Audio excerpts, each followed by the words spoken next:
Hello my students, आज का हमारा टॉपिक है explain the nature of bonding in case of NiCN4 2 negative on the basis of VBT। यानी valence bond theory के basis पर हमें इस कॉम्प्लेक्स के अंदर किस तरह की जो बॉन्डिंग है उसको एक्सप्लेन करना है। तो चलिए स्टार्ट करते हैं। तो हमारे पास जो कॉम्प्लेक्स कंपाउंड हमारे पास दिया हुआ है, सो सबसे पहले हम उसमें क्या करते हैं बेटा, उस कॉम्प्लेक्स कंपाउंड को हम लिख देते हैं NiCN4 2 नेगेटिव। तो इसमें हमारे पास कुछ मेन जो फंक्शंस हैं उसको हम सबसे पहले सॉल्व करते हैं। तो सबसे पहला हमारा जो काम है वो है IUPAC नेमिंग। मीन्स इस कंपाउंड का जो IUPAC नेम होगा सबसे पहले हमें उसको लिखना होगा। तो IUPAC नेम हमारे पास जो इस कंपाउंड का होगा बेटा, देखो हमारे पास ब्रैकेट के अंदर सबसे पहले किसका नाम लिखा जाता है, लिगेंड्स का नाम लिखा जाता है। तो हमारे पास जो लिगेंड्स हैं वो 4 हैं, यानी एक जैसे जब लिगेंड्स किसी कॉम्प्लेक्स के अंदर होते हैं तो हम उस कॉम्प्लेक्स को बोलते हैं बेटा होमोलेप्टिक कॉम्प्लेक्स। तो होमोलेप्टिक कॉम्प्लेक्स हमारे पास है ये। तो हमारे पास जो साइनाइड है वो 4 टाइप्स हैं। तो आप देखेंगे तो एक जैसे 4 जब लिगेंड्स होते हैं तो हम वर्ड यूज करते हैं बेटा टेट्रा, मीन्स टेट्रा। और जो CN है उसको CN को बोला जाता है बेटा साइनाइडो, टेट्रा साइनाइडो। और इस कॉम्प्लेक्स के ऊपर जो चार्ज है बेटा 2 नेगेटिव, मीन्स जब हमारे पास कॉम्प्लेक्स पार्ट एनायनिक होता है तो हम सेंटर एटम के नाम के पीछे क्या लगा देते हैं, सफिक्स वर्ड यूज करते हैं ATE, यानी निकल के पीछे क्या लगा देंगे हम, ATE लगा देंगे। तो ये बन जाएगा हमारे पास निकलेट, और पीछे इसका ऑक्सीडेशन स्टेट। तो आप देखिएगा हमारे पास इसको X मान लिया जाएगा। सेंटर एटम का जो चार्ज है उसको रोमन कैरेक्टर्स में हम कहाँ पर लिखते हैं, यहाँ पर ब्रैकेट के अंदर लिखते हैं। तो आप देखिएगा हमारे पास ये हो जाएगा X + 4 इंटू एक साइनाइड का चार्ज होता है बेटा -1 इक्वल्स टू -2। तो आप देखिएगा यहाँ से इसको सॉल्व करेंगे तो ये हो जाएगा हमारे पास X - 4 इक्वल्स टू -2। तो X आ जाएगा हमारे पास यहाँ से +2। तो इस तरीके से जब हमने चार्ज फाइंड किया तो हमारे पास आ गया X इक्वल्स टू +2, यानी हमारे पास जो ऑक्सीडेशन नंबर आया है वो क्या है बेटा +2 आया। तो हम इसको क्या कर देंगे, रोमन कैरेक्टर्स में लिख देंगे। और यहाँ पर ये चार्ज नेगेटिव है, किसी भी एक टाइप का अगर आयन होता है, कैटायन हो चाहे एनायन हो, तो वहाँ पर हमारे पास जो कॉम्प्लेक्स होता है उसमें हम पीछे क्या लिख देते हैं, आयन लिख देते हैं। तो अब देखिएगा हमारे पास जो फर्स्ट पार्ट हो गया IUPAC नेमिंग, उसमें हमारे पास क्या आ गया, IUPAC नेमिंग हमारे पास टेट्रा साइनाइडो निकलेट सेकंड आयन। इसके बाद जो सेकंड काम हमारे पास होता है बेटा ऑक्सीडेशन नंबर, यानी जो सेंटर एटम का जो चार्ज होता है उसको हम लिखेंगे। सेंटर एटम का जो चार्ज अभी हमने कैलकुलेट किया है, कितना है बेटा +2 आया है। तो जो ऑक्सीडेशन नंबर हमारे पास क्या होगा +2। इसी तरीके से अब हम देखेंगे यहाँ पर हमारा कोऑर्डिनेशन नंबर। तो आप देखिएगा जो एक साइनाइड है वन टाइम पे एक ही कोऑर्डिनेट बॉन्ड बनाता है, तो हमारे पास 4 साइनाइड कितने बॉन्ड बनाएंगे, 4 बॉन्ड बनाएंगे। तो हमारे पास जो कोऑर्डिनेशन जो नंबर होगा, कोऑर्डिनेशन नंबर वो आ जाएगा हमारे पास 4, यानी इस कॉम्प्लेक्स के अंदर हमारे पास कोऑर्डिनेशन नंबर 4 है। तो वैसे भी हम ज्योमेट्री का भी आइडिया लगा सकते हैं कि कोऑर्डिनेशन नंबर 4 के रिस्पेक्ट में जो ज्योमेट्री आ सकती है, या तो हमारे पास टेट्राहेड्रल होगी या फिर हमारे पास क्या होगी, स्क्वायर प्लेनर होगी। तो इसी के साथ हमारे पास जो 4th नंबर का जो काम आता है वो आता है बेटा हमारे पास सेंट्रल एटम। मीन्स इस कॉम्प्लेक्स के अंदर हमारे पास जो सेंट्रल एटम है वो कौन सा है, तो सेंट्रल एटम हमारे पास क्या है बेटा, निकल है। तो यहाँ पर हमारे पास सेंट्रल एटम क्या हो जाएगा, निकल। अब हमें इस निकल के रिस्पेक्ट में इसका ऑर्बिटल डायग्राम बनाना है। तो आप देखिएगा हमारे पास निकल का एटॉमिक नंबर कितना होता है, 28 होता है। तो 28 एटॉमिक नंबर के रिस्पेक्ट में जो हम इलेक्ट्रॉनिक कॉन्फ़िगरेशन लिखेंगे तो क्या हो जाएगा हमारे पास, कंडेंस्ड इलेक्ट्रॉनिक कॉन्फ़िगरेशन हो जाएगा। AR यानी नियरेस्ट नोबल गैस क्या हो जाएगी, 28 एटॉमिक नंबर के रिस्पेक्ट में जो नियरेस्ट नोबल गैस कॉन्फ़िगरेशन होगी क्या हो जाएगी बेटा, वो आर्गन, जिसका एटॉमिक नंबर कितना होता है, 18 होता है। इसके बाद नंबर आता है बेटा 3D, और इसके बाद आता है 4s, यानी हम इलेक्ट्रॉन पहले 4s में भरेंगे, उसके बाद फिर किस में भरेंगे, 3D में भरेंगे। तो आप देखिएगा हमारे पास 28 एटॉमिक नंबर है, मतलब 28 इलेक्ट्रॉन निकल के अंदर प्रेजेंट है। अब आप देखिएगा हमारे पास 18 इलेक्ट्रॉन तो यहाँ तक हो गए। 18 के बाद अब आप देखिए यहाँ पर 2 इलेक्ट्रॉन यहाँ पर आ गए। 18 और 2 कितना हो गया, 20। अभी 8 इलेक्ट्रॉन लेफ्ट है, तो 8 इलेक्ट्रॉन किस में आ जाएंगे, इस D सब शेल में हमारे पास आ जाएंगे। अब आप देखिएगा निकल के रिस्पेक्ट में AR18 3D8 और 4s2 इलेक्ट्रॉनिक कॉन्फ़िगरेशन आया है, लेकिन अभी हमारे पास जो चार्ज है यानी +2 इसका ऑक्सीडेशन नंबर है। तो इस +2 के रिस्पेक्ट में हमें इस ऑर्बिटल को सेटिस्फाई कराना है। तो आप देखिएगा हमारे पास ये आ जाएगा हमारे पास Ni2+। तो Ni2+ के रिस्पेक्ट में अगर हम देखें तो यहाँ पर हमारे पास AR18 तक तो एज इट इज रहेगा। इसके बाद आप देखिएगा 3d और 4s। तो आप देखिएगा यहाँ पर मेरे पास Ni के ऊपर चार्ज कितना है 2+, यानी मुझे इसमें S में से या फिर D में से किस में से इलेक्ट्रॉन कम करना होगा, मुझे कम करना होगा इसमें से आउटर मोस्ट शेल की जो ऑर्बिटल है, यानी 4s जो ऑर्बिटल है उससे हमें इलेक्ट्रॉन कम करने होंगे। अभी हमें यहाँ पर इलेक्ट्रॉन कितने कम करने हैं, 2 इलेक्ट्रॉन कम करने हैं। तो यहाँ पर हमारे पास क्या आ जाएगा, 4s में से 2 इलेक्ट्रॉन कम कर दे क्या आ जाएगा, 4s 0 और 3d 8। अब आप देखिएगा इस ऑर्बिटल के रेस्पेक्ट में हम क्या कर लेते हैं, 3d 8 और 4s 0। तो Ni2+ की हम क्या कर लेते हैं, ऑर्बिटल ड्रॉ कर लेते हैं। अब आप देखिएगा हमारे पास 3d और 3d के अंदर हमारे पास देखो d सबशेल के अंदर 5 ऑर्बिटल्स होते हैं। ये हो जाएगा हमारे पास 3d, इसके बाद आ रहा है हमारे पास 4s और इसके बाद आएगा हमारे पास 4p। अब देखिएगा हम इन 4p और 4s ऑर्बिटल को क्यों ड्रॉ कर रहे हैं, क्योंकि इलेक्ट्रॉन नहीं है फिर भी हम इसको बना रहे हैं, क्योंकि हमारे पास हमें ऑर्बिटल के अंदर जो इलेक्ट्रॉन फिल करने हैं वो कोऑर्डिनेट बॉन्डेड इलेक्ट्रॉन है, और कोऑर्डिनेट बॉन्डेड इलेक्ट्रॉन हमारे पास वैकेंट ऑर्बिटल में फिल किए जाते हैं। इसलिए हमने क्या किया है, 4s और 4 ऑर्बिटल का ऑर्बिटल ड्रॉ किया है। अब आप देखिएगा मेरे पास 3d के अंदर 8 इलेक्ट्रॉन्स हैं, तो हम 8 इलेक्ट्रॉन को किस तरीके से फिल करेंगे। तो आप देखिएगा हमारे पास ये हो जाएगा फर्स्ट इलेक्ट्रॉन, ये हो जाएगा second, third, fourth, fifth, sixth, seventh और 8। अब आप देखिएगा 3d 8 और 4s 0 और 4p।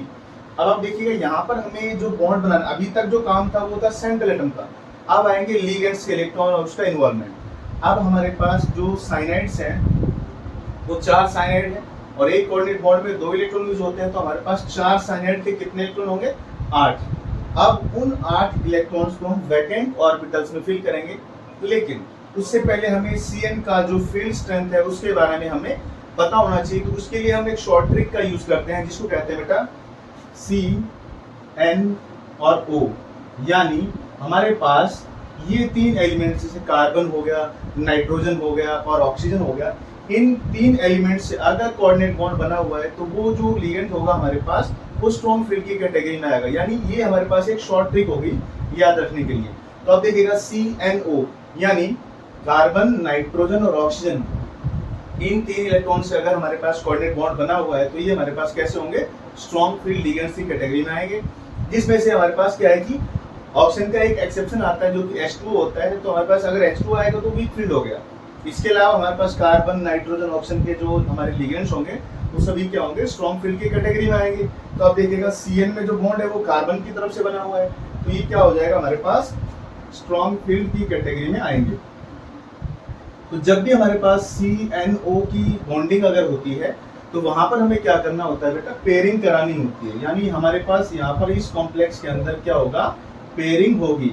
मींस जो इलेक्ट्रॉन हमारे पास अभी तक सेंट्रल एटम के अनपेयर्ड थे वो लिगेंड्स के इलेक्ट्रॉन आने से पहले क्या हो जाएंगे, पेयर्ड अप हो जाएंगे। तो आप देखिएगा हमारे पास ये इलेक्ट्रॉन देखो 2 अनपेयर्ड इलेक्ट्रॉन है, तो वो under the influence of cyanides ion ये क्या हो जाएंगे, यहाँ पर पेयर्ड हो जाएंगे, यानी इनकी पेयरिंग हो जाएगी। अब आप देखिएगा ये इलेक्ट्रॉन जंप करके कहाँ जाएगा, इधर आ जाएगा, तो पेयरिंग हो जाएगी।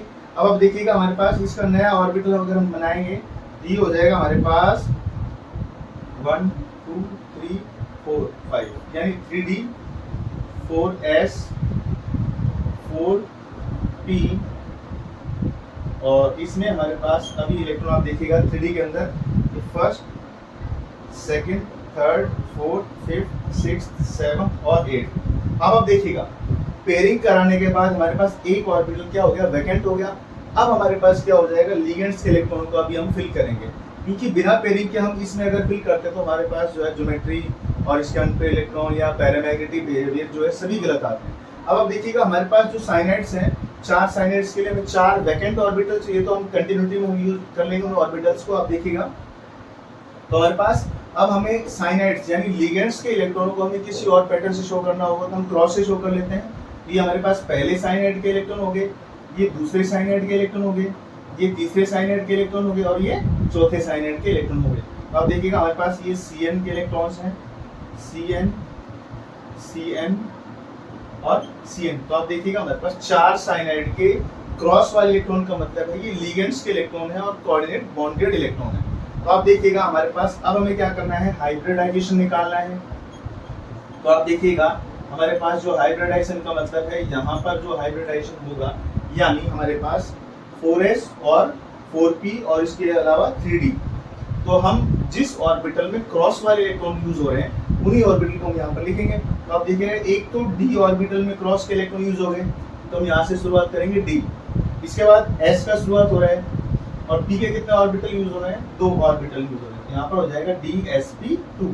तो आप देखिएगा इस हाइब्रिडाइजेशन के रेस्पेक्ट में, यानी कि dsp2 जो हाइब्रिडाइजेशन है उसके रेस्पेक्ट में हमारे पास जो ज्योमेट्री होती है बेटा वो क्या हो जाती है, इसके रेस्पेक्ट में जो ज्योमेट्री हो जाएगी वो हो जाएगी हमारे पास स्क्वायर प्लेनर, यानी स्क्वायर प्लेनर, यानी dsp2 के रेस्पेक्ट में क्या हो जाएगा हमारे पास स्क्वायर प्लेनर। अब आप देखिएगा हमारे पास इस ऑर्बिटल के अंदर कोई भी अनपेयर्ड इलेक्ट्रॉन प्रेजेंट नहीं है, तो आप लिखेंगे यहाँ पर no unpaired electron is present, यानी यहाँ पर कोई भी अनपेयर्ड इलेक्ट्रॉन प्रेजेंट नहीं है।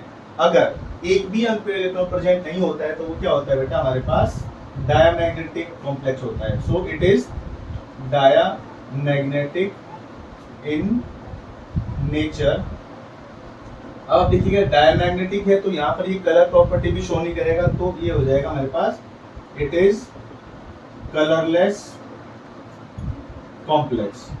अगर अनपेयर्ड इलेक्ट्रॉन होता तो कलर शो करता और पैरामैग्नेटिक बिहेवियर शो करता, लेकिन इसमें अनपेयर्ड इलेक्ट्रॉन नहीं है तो ये क्या हो जाएगा हमारे पास कलरलेस होगा और क्या हो जाएगा डायमैग्नेटिक होगा। अब आप देखिएगा यहाँ पर जो ऑर्बिटल की जो शुरुआत हो रही है वो इनर ऑर्बिटल, यानी s से पहले जो d यूज हो रहा है, तो आप देखिएगा जब s से पहले d ऑर्बिटल यूज होता है तो हम उसको बोलते हैं बेटा इनर ऑर्बिटल कॉम्प्लेक्स। तो ये हो जाएगा हमारे पास it is inner orbital complex, inner orbital complex.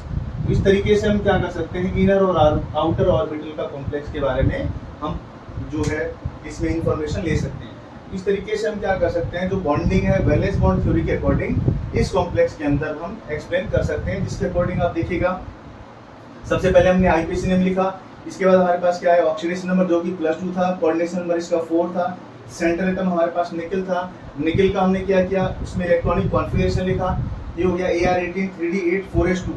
इसके बाद हमने इसके ऑक्सीडेशन स्टेट के रिस्पेक्ट में हमने इसका इलेक्ट्रॉनिक कॉन्फ़िगरेशन लिखा, ये क्या आ जाएगा हमारे पास 3D8 और 4s0। अब हमने 3D8 और 4s के रिस्पेक्ट में ऑर्बिटल ड्रॉ कर लिया।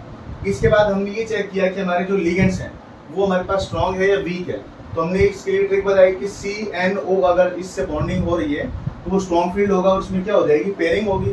तो आप देखिएगा जो 3D के इलेक्ट्रॉन्स हैं वो क्या हो जाएंगे, यहाँ से पेयरिंग हो जाएगी। पेयरिंग होने के बाद हमारे पास ये ऑर्बिटल वैकेंट बच गई थी, तो आपने क्या किया कि इसमें इलेक्ट्रॉन हमारे पास D में, S में और 2p में हमने क्रॉस वाले इलेक्ट्रॉन्स को यहाँ पर फिल कर दिया।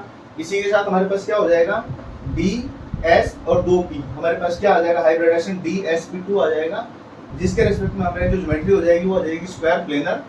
और इसमें आप देखिएगा एक भी अनपेयर्ड इलेक्ट्रॉन नहीं है, तो जब एक भी अनपेयर्ड इलेक्ट्रॉन नहीं होता है तो हम उस कॉम्प्लेक्स को बोलते हैं बेटा डायमैग्नेटिक और उसको बोलते हैं कलरलेस कंपाउंड। और इसमें S से पहले D यूज हो रहा है तो इसको क्या बोलेंगे इनर ऑर्बिटल कॉम्प्लेक्स। इस तरीके से हम जो है ज्योमेट्री को एक्सप्लेन कर सकते हैं या बॉन्डिंग को एक्सप्लेन कर सकते हैं। तो हमारी वीडियो अगर आपको अच्छी लगी प्लीज चैनल को लाइक करें, शेयर करें, सब्सक्राइब करें और बेल आइकन को प्रेस करें। Thank you.